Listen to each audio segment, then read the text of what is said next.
So welcome to everybody as folks join on. Welcome to this IWAC session. I'm Linda Adler-Kastner from University of California, Santa Barbara. Oh, and I'm Elizabeth Wardle from Miami University of Ohio. Is there a way to turn off the doorbell dinging, Annie? Yes, there is. I will go ahead and do that.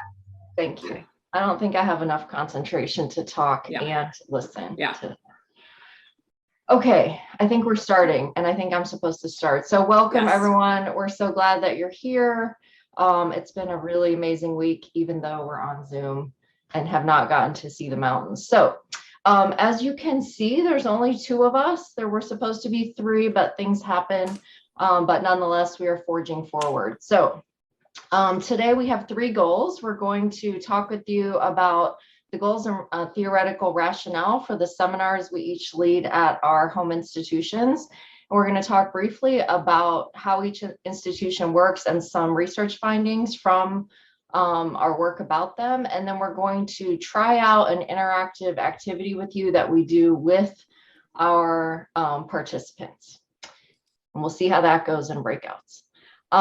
So the main thing that we want to start with is by just talking a little bit about our overall goals for the seminars that we lead. We really both are thinking a lot about big picture. And so instead of starting with activities, you know, how do you make a better assignment or how to use writing to learn, which are both really important, we try to start our big programming with helping faculty think about how to change their conceptions if they need changing. Around writing, teaching, learning, students, and equity. And our belief, which I think is borne out through the research we've both been doing, is that if faculty can change their conceptions and then act from their own expertise, they themselves will change practices in really meaningful ways. So rather than starting with us trying to say, here's a really cool thing you should do, we want to engage with them around how to change their thinking about ideas so that they can then act from their own expertise. So we really appreciate an idea that Sandy Taraboccia has in her book, thinking about the work that we do as collaborative activity as WAC and WID facilitators, and we'll talk about that label as well. So thinking about designing with faculty as a collaborative activity that really contributes to people's understandings of their own discipline and their experiences with meaning making in the context of their disciplines through writing. So that's, you know, this idea of collaboration with faculty in disciplines through and related to writing really is a critical sort of foundational starting place for both of us. And so both of us take as our goal what scholar Adriana Kezar talks about as deep change. She has a really fantastic book about how universities or how colleges and universities change or don't more frequently. And she talks about the distinction between deep change or second order change and first order change. It's a really great read if you have not read that book. And so she talks there about deep change being the sorts of changes that we want to see to underlying culture, assumptions, and beliefs. And what tends to happen in most change initiatives at most universities is that we actually see a lot of first order change efforts where it's like, change this process, change this procedure, add this requirement. But she points out that if those first order changes don't actually reflect a change in accompanying culture or understanding, they might not actually be helpful, and they sometimes might be harmful, or they might just really, really irritate faculty who don't know why they're engaging in these first order changes. So we really work toward deep change, and we ask ourselves, how can the seminars that we facilitate help faculty engage in this kind of deep change in order for them to then make the kinds of changes around programs, curriculum, processes, and practices that we want to see. And we do this through what Kezar describes as the sense-making heuristic. So she has some really helpful conversation about this.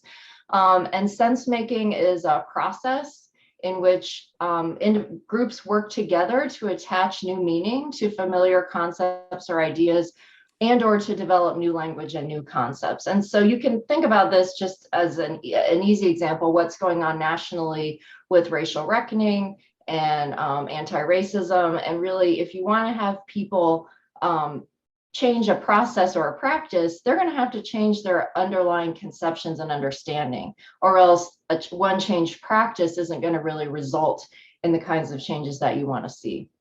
And so if you can help faculty members work together to engage in sense making, then they will change ideas and culture and their attitudes, and you'll see it enacted in the structural changes.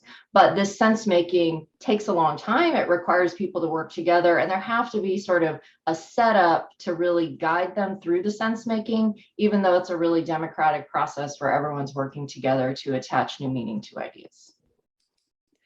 So as we think about this idea of sense making, especially through our seminars, we found it really helpful to work with a couple of ideas. And these come out of research, again, that we've done with the faculty who have participated in our seminars. And a lot of what we do, of course, as people who are really working collaboratively with faculty is try to help them formulate some language around the ideas that we are all engaging with together. So we find the ideas of access and opportunity to be really useful. So disciplinary access is making disciplinary knowledges and practices explicit and providing learners the chance to practice with those. So how does knowledge get made in one's discipline? And of course, that's integrally related to writing practices. Disciplinary opportunity is where we focus on creating opportunities for learners to bring identities and commitments to disciplinary practices and change or challenge them. So access, as we'll talk about repeatedly in this session, is fun. It's challenging for faculty to think about. It's like, what happens here? How does knowledge get created in this space that I call my discipline or my course? Opportunity is very challenging, or can be very challenging to faculty, because it asks them to give up things as new ideas and new practices come in to disciplines. That can be trickier, and depending on where folks are aligned in disciplines, there are some interesting variations on this theme that we've seen working with faculty who define themselves as very hardcore humanities folks or very hardcore STEM folks. So, and we can talk a little bit about that in the Q&A. Today in this session, because we have limited time with you, we're really going to focus on what we do around this idea of disciplinary access, because access is so critical and the baseline that everything really starts from.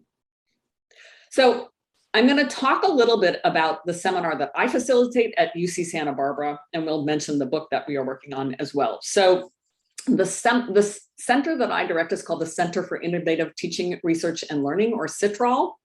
I'm the faculty director of that center. I also have lots of other jobs at UCSB. So in our center, and really predating our center, we've had a seminar called the ONDAS Seminar, Opening New Doors for Academic Success, that was funded initially by a Title V Hispanic Serving Institution grant from the U.S. Department of Education. UC Santa Barbara is a minority serving institution, both HSI and ANAPISI. About 44% of our students are first-generation college students. A number of those students are also Pell eligible students.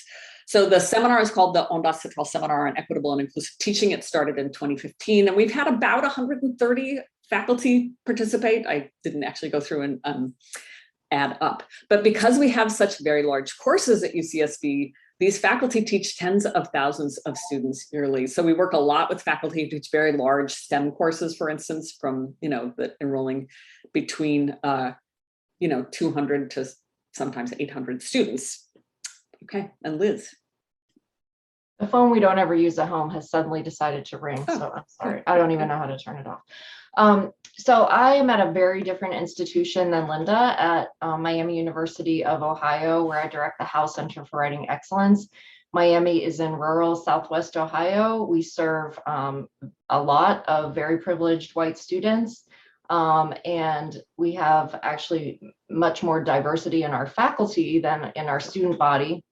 The House Center for Writing Excellence reports directly to the provost and is funded by a very large endowment from two of our alumni.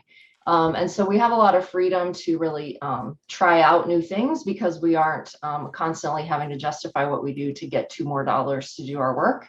And so one of the things that we do, what I'll talk about today, is our Faculty Writing Fellows Seminar, which is invites teams of faculty to come and work with us for a full semester. And there's teams from multiple departments at any given time. We started this in spring 2017, and we currently have 108 alumni from all divisions. And this is entirely voluntary. No one must participate for very good reasons. People don't, of course, like to be told that they have to do something. And our seminar will be the same. And we are working on a book based on what we're sharing with you today. So an important sort of point that we want to make about our seminars is that they start and end in similar places, but get there in different ways. So our seminar is a seminar that focuses specifically and broadly on equitable and socially just teaching and learning. So it's not a writing center per se, though, because writing is a way of representing knowledge-making practices. Of course, we start with learning and students, and we always get to writing. So learning that leads to writing. And Liz? Where we are a center for writing excellence. So we start with learning. That's why we start with writing, which is why people come in the door. But we immediately go to learning and learning theory. What we have found repeatedly is that good teaching of writing is good teaching, and that you can't do either one without understanding learning theory. So we may start with writing, but like Linda, we're doing a lot of work with learning and learning theory. Yeah. So I'll talk a little bit about the seminar that I facilitate. Liz will talk about hers afterward. So as I said, ours is called the Seminar on Inclusive and Equitable Teaching. We are on quarters in the UC system, except for Berkeley and Merced. So it's a fall, winter, spring, full year seminar. We typically have between 12 and 15 faculty members a year. They work, and we all work together through some overlapping domains that are illustrated on this slide. So we really always start with exploring disciplinary or interdisciplinary identities. We're a research university, so people's disciplinary or interdisciplinary identities are very important to them. We then do a lot of work to learn about learners. So oftentimes, as I said, faculty in the seminar are teaching some very, very large classes, and they don't have a lot of opportunity sometimes in those classes to get to know their students. So one of the featured activities in the seminar is always to interview a student, as you'll see, preferably a student who hasn't done very well in the course. We look at equitable and anti-racist curriculum and pedagogy in folks' discipline. And we talk a lot about the distinction between curriculum and pedagogy, since people are more used to thinking about curriculum and a little less used to thinking about pedagogy, especially in research institutions. And then we focus on curricular design and redesign. And I took this picture that actually one of my colleagues sent me this photo of an exam day in MCDB, Molecular Cellular Developmental Biology 1B, the second course in the intro bio sequence. This is an 800 student course, and this is one of our largest lecture halls. This is 460 students taking an exam, just to give you a sense of kind of what a lot of bodies in a room look like. So I wanted to give you a couple of examples of the kinds of things that faculty do in our seminars. And again, this is just a couple of examples. One, when we start with this idea of creating access, this is a slide from about a third of the way into the seminar. So folks have really started to think about knowledge creating practices in their disciplines. You can see a quote from Mike, who's a biologist, the same one teaching that class, thinking about larger perspectives. And what you see on the whiteboard here is on the left-hand side of the whiteboard, this group of faculty have thought about bottlenecks in their disciplines. So what are important things that students need to know and work with? We could call those special concepts. Sometimes people prefer the term ways of thinking and practicing. Then where are they seeing students struggle? Where are the learning bottlenecks? That's a term that comes from the literature on decoding the disciplines. Then on the right-hand side of the whiteboard, faculty have spent a lot of time unpacking what students need to know and know how to do to get through those learning bottlenecks. And they're starting to map that through concept mapping on the right-hand side. And this is really important activity that is a precursor to designing pedagogical strategies, different kinds of activities and assignments, often which take the shape of highly structured writing activities and peer review activities, but not always, that they can design to help students get through those learning bottlenecks. But again, without the portion where they really dig into what's going on, it's difficult to do that. So on this slide, I've included 4 qualitative quotes from faculty. These are not cherry-picked quotes, but quotes that are emblematic of things that faculty have said as we've conducted different kinds of focus groups and other kinds of qualitative research projects, learning about faculty members' experiences. So you can see related to disciplinary knowledge, one faculty member said there are threshold concepts within what I thought were already threshold concepts, and it's all wrapped into, in this case, how novices learn and how students read. So that faculty member worked on reading. The idea of working with disciplinary access can be a deceptively simple way to increase equity and inclusion. But if students are prevented from participating in intellectually rigorous work, they cannot succeed. Absolutely. Another faculty was thinking about the kinds of language that he was using in writing activities and even speaking activities. I realized that being able to write with a new set of terminology or speak with a new set of terminology is difficult for students. You know, it's the idea of jargon. Actually, I was doing a workshop yesterday and people were like, that's so jargony, not of me, of someone else. It's like, yes, you're unused to that term. And then again, thinking about students, one faculty member said, I understand at a deeper level the diversity of students' backgrounds and what they're bringing to the table, which is so important for asset-based teaching. So this is one example of the kind of thing that a faculty member has created in our seminar. This is a close reading guide that Erin Nin, who's a faculty member in Asian American Studies, created. This is actually 3 slides from a slide deck. So Erin really unpacked that idea of reading and what it takes to read in the ways that she expects students to read and how she can support them in that. Jarrett Henderson, who's a faculty member in history, created a pretty extensive guide for students who are writing historical research essays that were of the kind that would go into undergraduate research journals. So it's a very extensive guide. And you can see that they're thinking a lot about not just what folks are expected to do, but why they're doing the things they are. Great. So at Miami, as I said, we do the Center for Writing Excellence Faculty Writing Fellows Seminar, usually every spring, every fall, and a real condensed, fast-paced daily thing in the summer. We've been doing them on Zoom for the past year and a half or so, and they have somehow survived that. This is just one of the groups of fellows. And what I would like to talk about first is the heuristic that we use for sense making that informs this, our action here. And we actually have another book coming out that we just got our final contract for yesterday, and it should be out next year with Utah State. And so we really have thought carefully, given the literature on change and deep change, what it would take to spend the resources that we have helping people leave and really affect deep change in their programs. And so here's what we think we need to be doing that we have been trying to do in order to make that happen. So first, we only let people participate in teams. This has been surprisingly uncontroversial because the idea is just basically if you come alone and change everything and want to go back to your department and change something, you're just that strange person who wants to do something different. But if you've come with a team, you may have some critical mass to actually make change. But you also need to be talking to teams who are from different disciplines, because what you believe and do is invisible to you unless you can see what other people are doing. And so those two elements have been really important. As one of our philosophers said, it was really important to me to talk to other people who understood me and to people who had no idea what I was talking about. And so those two elements have been really important.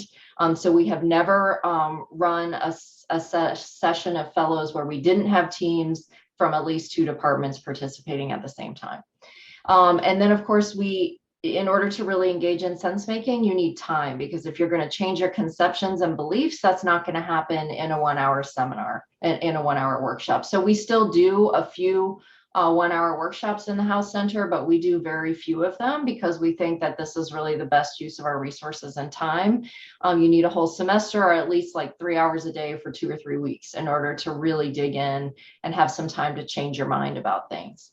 And then we think that it's really important for faculty to start with theoretical frameworks and to engage with scholarship and theory. So that's where we start. We don't start with how to, we don't give tips and tricks. We say, here's a framework, let's see what you see with it.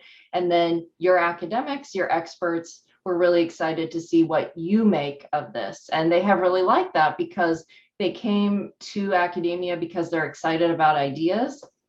And then they tend to just go to committee meetings all day and do stuff that is really annoying. So they really like this, being with each other, being with people who are different than them, and using theory and research to think about what they're doing together.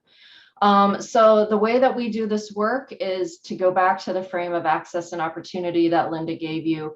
We really think that if there's going to be either access or opportunity, the first thing that faculty have to do is make their own ways of knowing and doing explicit to themselves. You cannot invite someone into something that you can't even explain. And so we spend a lot of time first with threshold concepts, saying, you know, what are your ways of thinking and practicing? How are those embodied in writing? What are the values and conventions that your writing is suggesting that you hold? Are those the ones you want to be holding? And so sometimes they say yes, and sometimes they say no. The psychologists in particular have been doing some really interesting work around how exclusionary their written practices are. We also do a lot of work with learning theory here and talking about what this tells us about learners and how learners engage in real and deep learning. And then by the end, they work on a group project. Unlike most other programs that we've seen, we don't put any parameters around what this project is. It could be one assignment, it could be a course. It's much more often an entire curriculum revision. That's not what they meant to do when they came, but once they've engaged in this work together, what happens is they realize that they cannot change one thing, they need to change everything. So they redesign their graduate curricula, they redesign their undergrad curricula, they redesign their assessments, things that they would never have probably done voluntarily if that's how we had framed up the project that we were inviting them to. So on the next slide, you'll just see a couple of examples of things they've done. So our Latin American Studies colleagues went through all of their courses across the sequence of their major, and they figured out what genres they were asking students to write and engage with, and when those should occur and how they should talk to students about them. Many of our faculty have written disciplinary writing guides where they try to name explicitly the values that are enacted in their writing and where and how those show up.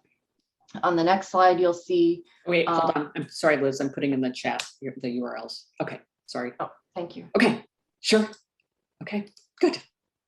Another example of something they've done, many of them annotate pieces of writing or articles to demonstrate the kinds of moves that they make. So here's from the gerontologists, who are really big on what they describe as respectful authority and the gerontological voice. So they're showing how that works in a piece of writing. And here's our colleague, Jay Smart from psychology, who made a really wonderful video for psychology students. You can clearly see the principles that we've talked about here showing up about how they should understand writing and how he wants them to engage in that work. So they've done all sorts of things, and Linda has linked you to some of the spotlights we've written about them. So we've done a lot of research about this, which is described in the book that I mentioned. And I think the main points to make are that they are definitely overwhelmingly saying that they are changing their ways of thinking and talking about writing, which is really important to us.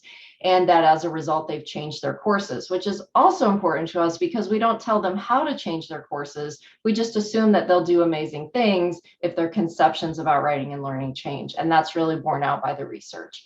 What's harder is changing their departments.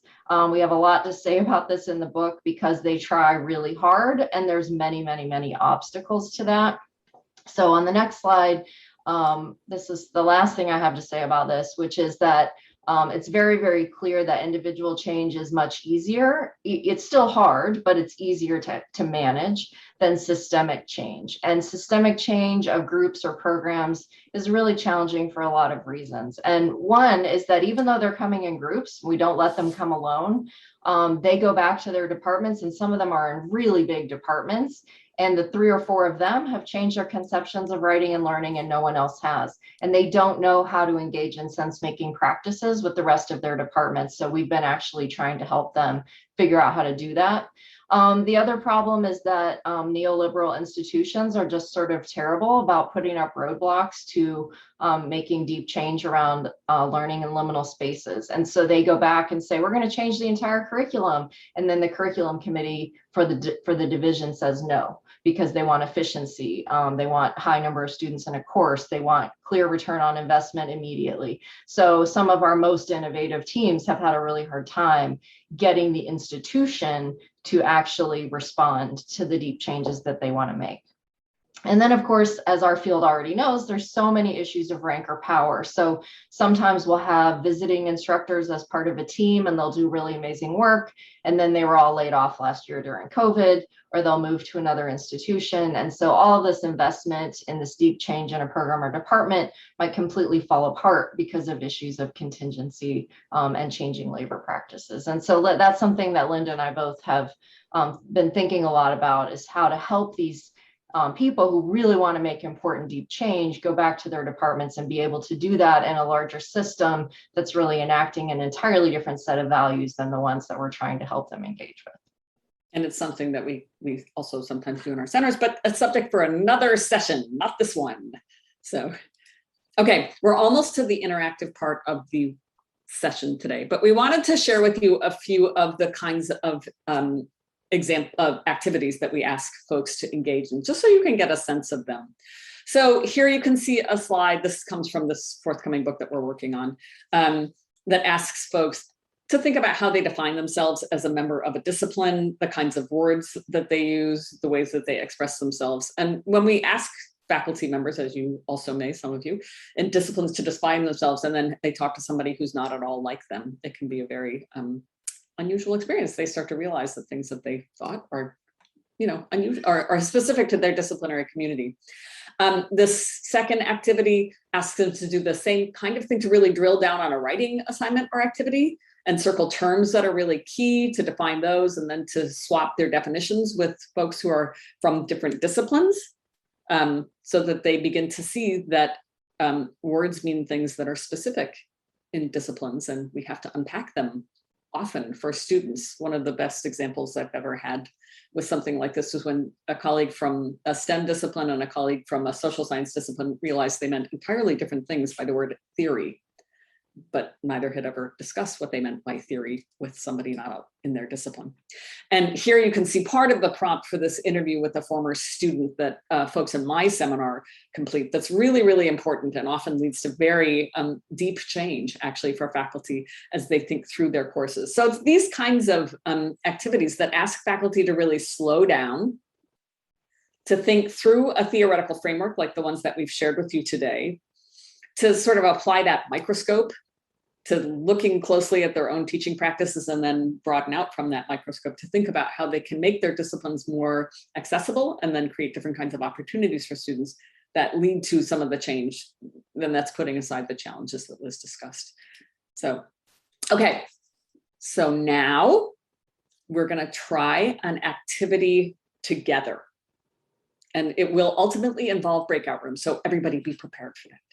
So it's going to involve some writing too. So if you don't have something to write on and write with, please get that for yourself right now. So in thinking about this knowledge creation within disciplines, we often ask faculty to identify, and faculty bring up, knowledge-making practices that are troublesome for students. And there's lots of ways that they're troublesome. We're going to talk about that in a minute. These trouble spots often indicate signs where students can't gain access to a field or to a subject unless their teachers scaffold support. But we've also found that our faculty colleagues sometimes really struggle to name what's troublesome about what students are struggling with. And without being able to name that thing, it's very hard to come up with ways to work with troublesomeness. So we're going to practice with this as a kind of activity that we do with folks right now. Everybody ready? Okay, I'm going to say yes. I'm going to say you said yes. Okay, so you are now going to spend 3 minutes, 2 minutes. Liz says 2 minutes, and you're going to answer the questions on this slide, and you're going to write those for yourself. So I'm going to start my phone timer, and you have 2 minutes. Everybody good? If you have a question, put it in the chat. So yes, Justin is putting it, and that's fine. Justin started to put it in the chat, but I will read them aloud so that in case people have trouble seeing them. So you're going to write 3 sentences. The academic discipline I feel part of, and I'll show you an example in a second, is called fill in the blank. People in this discipline study and teach students to study and practice with blank. When we do this, we work from some fundamental ideas about blank. That blank is your discipline. One idea might be, and you're doing this for yourselves as teachers yourselves. In an introductory or gateway undergraduate course I teach, students find ideas like this one troublesome. I can tell because. So here's my example. My name is Linda, blah, blah, blah. Okay, here's the troublesome part. One idea that's important to my discipline of composition and writing studies might be writing reflects values, identities, and ideologies and can be used to liberate and or oppress, sometimes simultaneously. Sometimes students find this idea troublesome. I can tell because they say language and language rules are neutral. They say good writing is good writing. They don't want to think about their own language practices in this way. Okay, everybody got a sense of your charge? Okay, 2 minutes.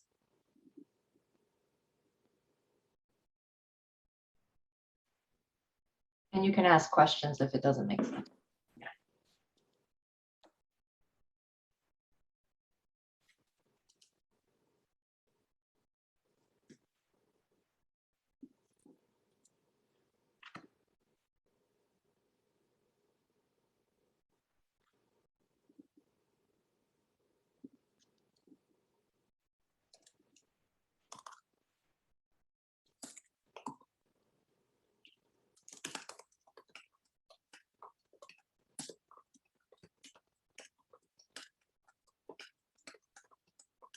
We have 1 minute left.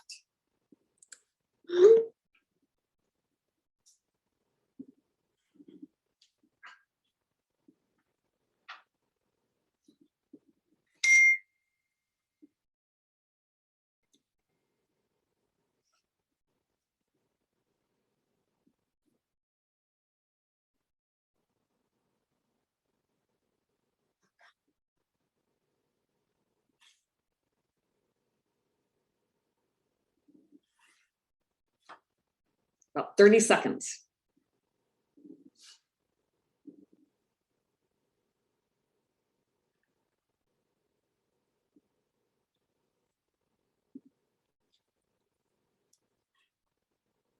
Okay. So now everybody should have written something, and very shortly, you're going to go into breakout rooms. But first, we're going to talk a little bit about types of troublesomeness. So ultimately, what you're going to do in your breakout room is talk with a colleague to see if some of what you've written about might sort of fit into a type of troublesomeness that I'm going to describe to you, or whether you want to invent a new type of troublesomeness. And the reason that we do this is because providing faculty colleagues with some language to define what students are struggling with, these patterns that they see, can be really helpful. And we'll talk about how in a second. So these types of troublesomeness come from the research on threshold concepts and other places, but we've adapted them. So one type of troublesomeness that folks have identified in knowledge making when students encounter challenges is ritual knowledge, when students draw on existing, or I'm going to say students, but it's really any thinker, on existing processes or precedents. I've always done it this way. I've always written an argument in just this way. Therefore, I will write an argument in just this way now. A second is inert knowledge, knowledge that learners believe is used only when it's called for. So I learned that thing for a quiz, but I can't apply it to anything else. And we're going to share this, a slide version of this with you, so you don't have to write these down. You'll be able to pull it up on your very own screen. Okay, a third kind of troublesome knowledge is conceptually difficult knowledge. So this is rethinking knowledge through different kinds of concepts. It's so hard for me to apply that concept you're introducing to anything that's in my world. That's really hard. Related to that is stubborn knowledge, knowledge that challenges hard-held beliefs. Like, I know I've always believed this thing, and now you're asking me to believe this other thing? That's really hard. Related to that is knowledge that's emotionally challenging. This makes me uncomfortable, this thing that you're asking me to rethink, and I don't know what to do with that. Then finally, tacit knowledge. So these are things that teachers or learners think everyone should know. Like, how can you not know that? Everybody knows that thing. So these are some types of troublesome knowledge, and Liz has now put in the chat a link to a version of this slide that you can use, because you're going to go in your breakout rooms now. And Liz is going to open them in a second. They're random breakout rooms. So you're going to share your fill in the blank, and then you're going to spend 5 minutes discussing potential areas of troublesomeness. So what have you listed? Like, does it fit into one of these categories? Or do you want to create a new category? Does that make sense? Okay, the people I can see on my screen are nodding their heads vigorously. Justin, I appreciate your vigorous nodding. All right, are there any questions before we send you to breakout rooms? Now is the time to ask them. Okay, I'm going to open them now, and then we'll call you back in 5 minutes. So here you go. Oh, first I have to open them. Okay. Yes, it's all you.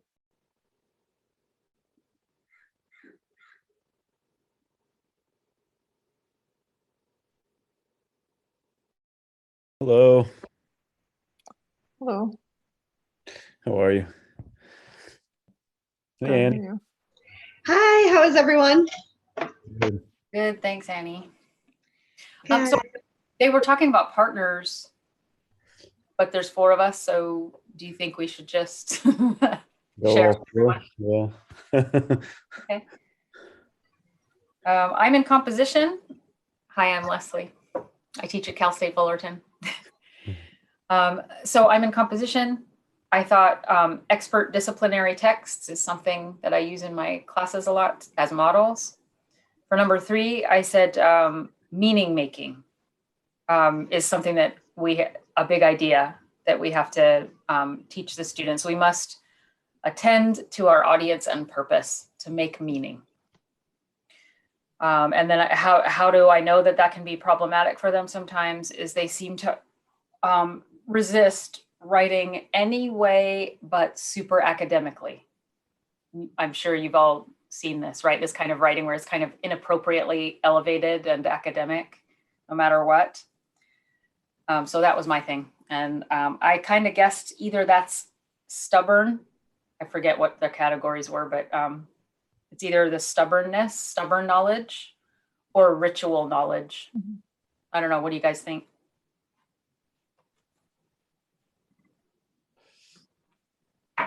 In terms of the knowledges, or Yeah. Is that what we're doing here? We're I tried to take a screenshot of that second prompt, so I'm actually looking for it. What we're supposed to. I can also share the document that Liz put in the chat with us. Okay. That would be I'll perfect. need that.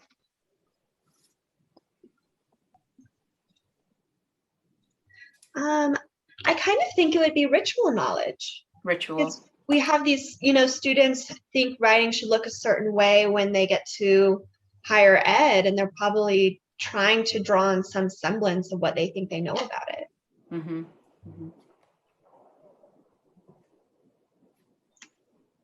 Mm-hmm. Yeah, ritual. I don't know. Stubborn. You mentioned stubborn as well. I think it could be. I think it could be either. Mm-hmm. I would agree. That's an in between. It's liminal. How about you all? I can go. I'm Tom. I work at George Mason. I direct the WAC program there. So I put writing studies as the field, or WAC. The second thing I put just written knowledge, I guess. I forget the sentence prompts, but I put audience as the concept, so somewhat similar to you, and that audience is shape knowledge. And I thought I could tell this because students often want to, in a first level class, dump sort of knowledge, right, for lack of a better expression, that they collect, and not really think about how that knowledge really relates to the audience, or vice versa, how the audience might relate to that knowledge.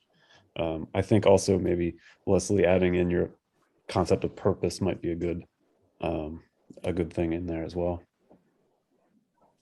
In terms of the knowledges, I hadn't gotten that far. So I'll look at it. Conceptually difficult, right? Rethinking through based on new ideas is hard for me to apply.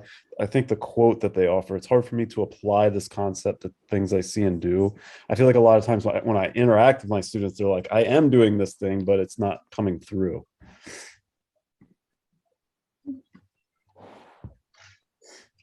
It looks like we're going to be kicked out in a minute.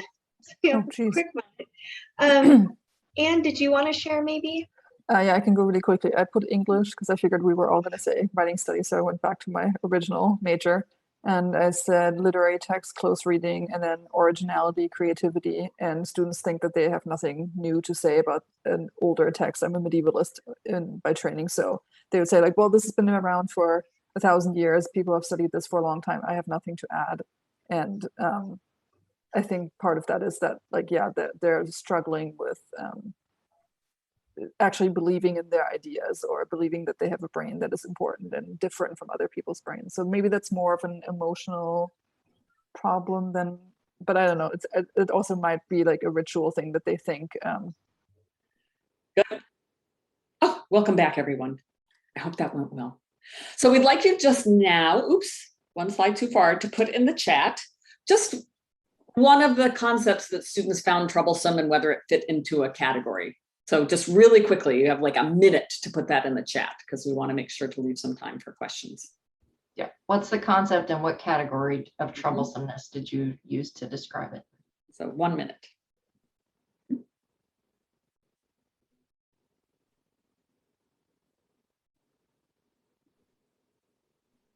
And we're going to.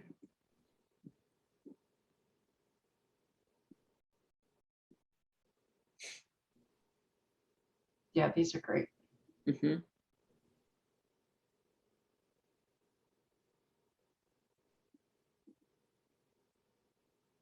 Terrific. These are really excellent.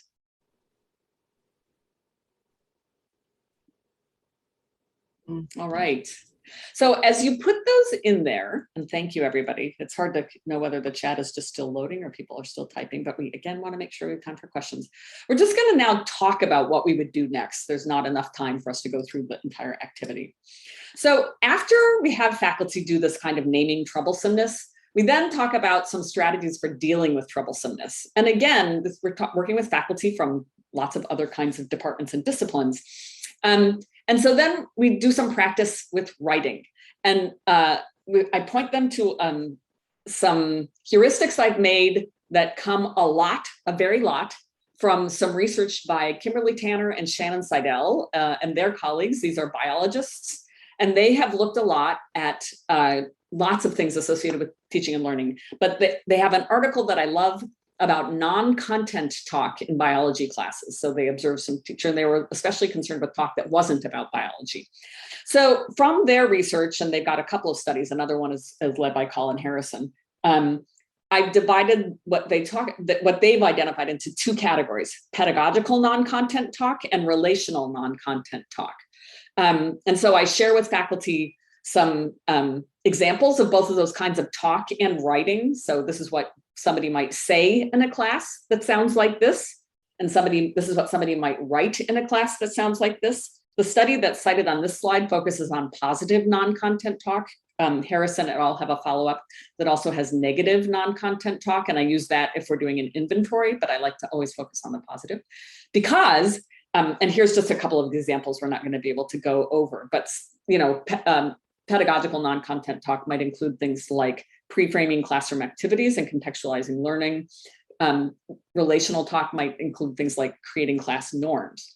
And so we then ask faculty, we send them back to breakout rooms and say, now write a sentence or two sentences of the kind that you might use to talk about this type of troublesome knowledge with your students, or to contextualize an assignment that you might give to students around this troublesome knowledge. And for lots of faculty, that can be very empowering, because just as sometimes with our students, they haven't had that kind of language at their fingertips before. And so with the heuristics and this idea of naming these types of troublesome knowledge, it can be really important to create that foreground for doing some really important generative activity with writing and learning. So again, the reason that we do this with faculty is because access connects to troublesome knowledge, and language has the power to help people find their ways into that knowledge. And to do this, faculty need to name what they know. They need to help learners name and frame their experiences and create shared language for their classes and their communities. So, Liz?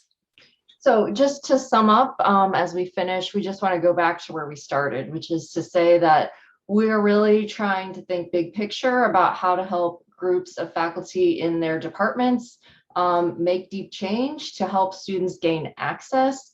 And then once they gain access, to actually engage in opportunities to make change and contribute knowledge into those disciplines.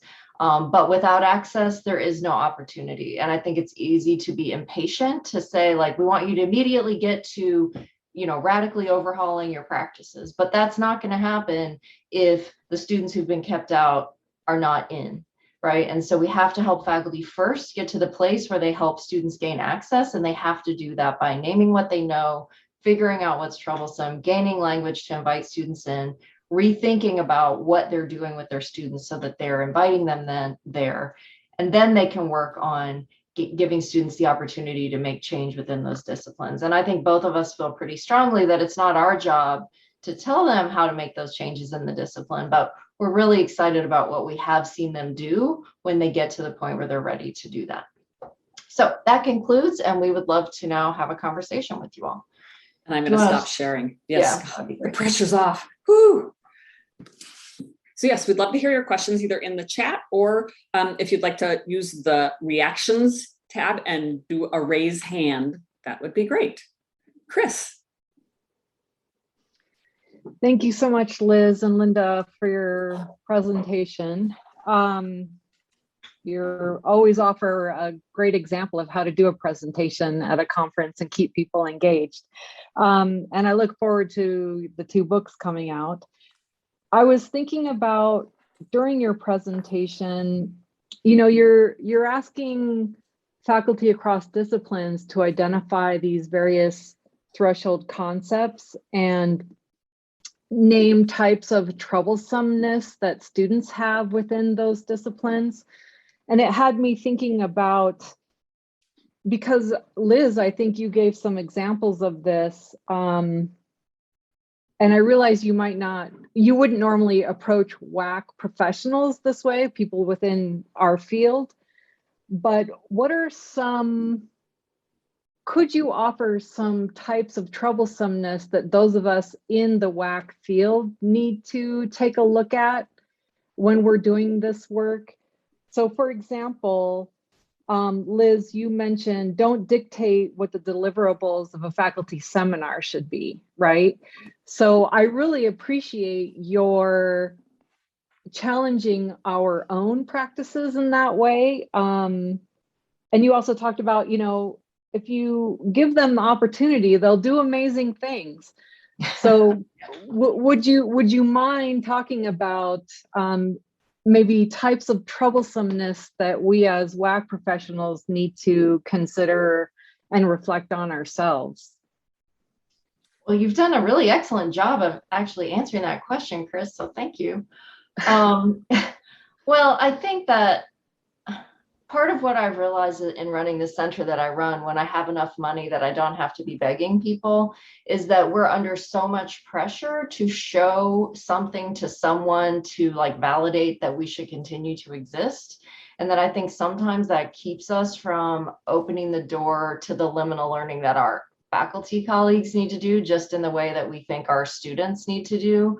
Which is why what we do here is say, we want you to come in with no preconception of what you're going to make, and we're going to let you make whatever you think you need to make. I don't have to answer to anyone about that, but I know that the outcome has been amazing. And so I do think that sometimes the pressure of being underfunded in these neoliberal institutions has made us do things that we might not do if we weren't under that kind of pressure. So that's one thing, but I'm sure Linda has others. I would say yes, and I think that's a fantastic question, Chris, and would make a really excellent publication as well. So keep right that. But I would say that for WAC professionals, there are a number of challenging concepts, and they're concepts. We all also live in a disciplinary context, so there are going to be lines past which we will not allow ourselves to be pushed either. So one is, that we need to be self-aware and think about where the lines around our access and opportunity lie. A second one is that characteristics and enactments of equitable and just teaching are done by people who live in disciplines. And sometimes what they think of as equitable and just teaching will not be the same as what we think of as equitable and just teaching. And that can be extremely troublesome. for people who do WAC practice, especially, I mean, we live in this work, as I think a lot of us know who have done it for a really long time, is by necessity pragmatic. If people were forced to come to our centers or workshops, it would be a big drag. It's like making students go to the writing center, and we all know what happens there. So how is it that we bring faculty along? And that gets back to Kezar's, change practice and change models. Change is not a fast thing, especially when we live in the academy. And it's not just, I appreciate Liz's reminders that we live in a neoliberal institution, but we live in a neoliberal world. I am the accreditation liaison officer for my campus, which means I coordinate institutional assessment. And I know, I'm well aware of what our accreditors are facing and asking us to do. And I'm sure all of you are the same. So anyway, I think those are very, very troublesome concepts when we hold one set of, we hold a set of beliefs for ourselves in our disciplines. We might hold a line, and where are those lines? That was a very long answer, but yeah, I think it's a wonderful question. So Dan, sorry. Dan had a question in the chat, and then Doug has his hand raised. So Dan, this is actually an amazing question. You said, I'm interested in the relationship between policies and practices and attitudes and values. Sometimes they're created. So is there value to changing policy and practice first and seeing if beliefs and attitudes follow?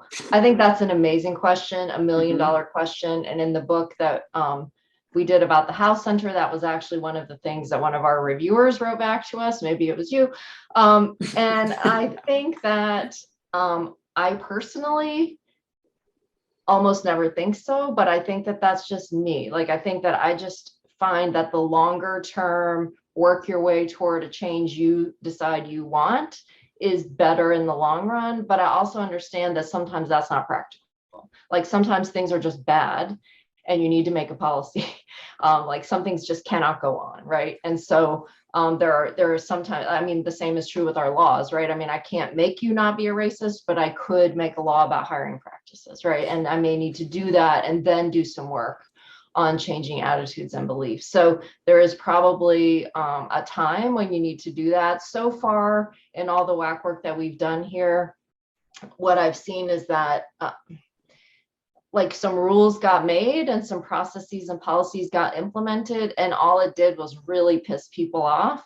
And so now there's entire divisions that don't come to our stuff because they think we're going to make them do a thing that aligns with that policy. And really, I just would like them to not think about that policy. So I think we have to be careful if what we want is a deeper change to making a policy that might actually drive people away instead of invite them in.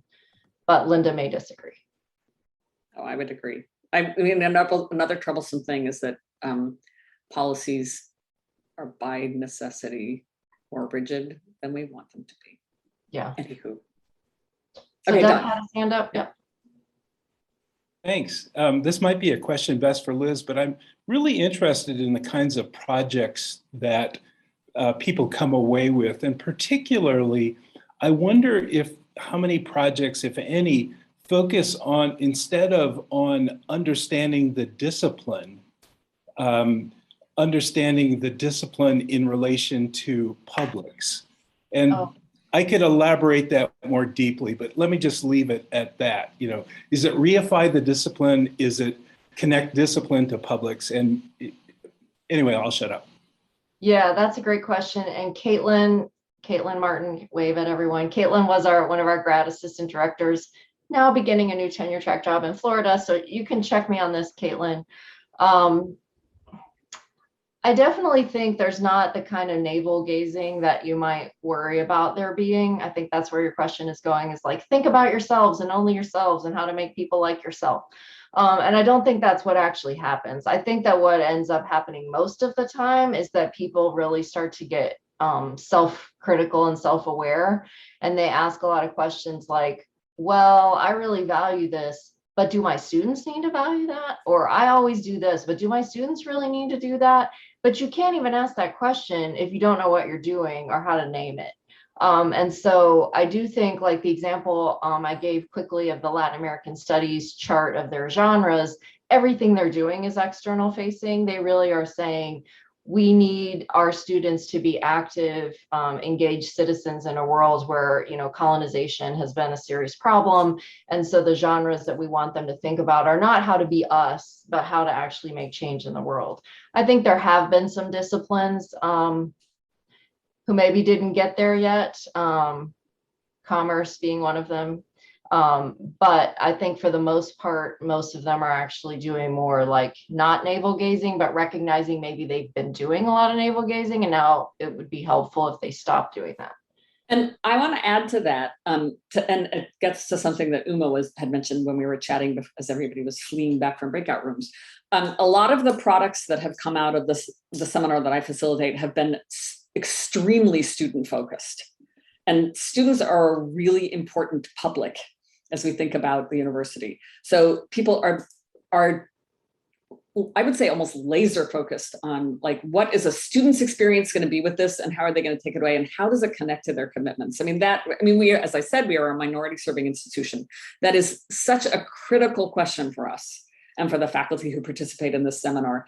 And when you have, I'm thinking about one of the actually 3 faculty members from introductory chemistry who have been through the seminar, who have designed a series of structured writing and peer review activities around concepts like stoichiometry that are very focused on what is the relevance of stoichiometry for your experience. How do you take stoichiometry and apply it to other things? We have the same, so those kinds of things. So they're not the kinds of external publics we might think about when we think about externally focused writing, but they are ways that connect, that enable students to bring their communities and their commitments into the university. And really, actually, I just heard a fantastic presentation by a colleague of mine in EEMB, Ecology, Environmental Marine Biology, doing the same thing with this around in an infectious disease class. So those are some of the most important changes I've seen people make, and some of the things that faculty have said have been most significant for their classes as well.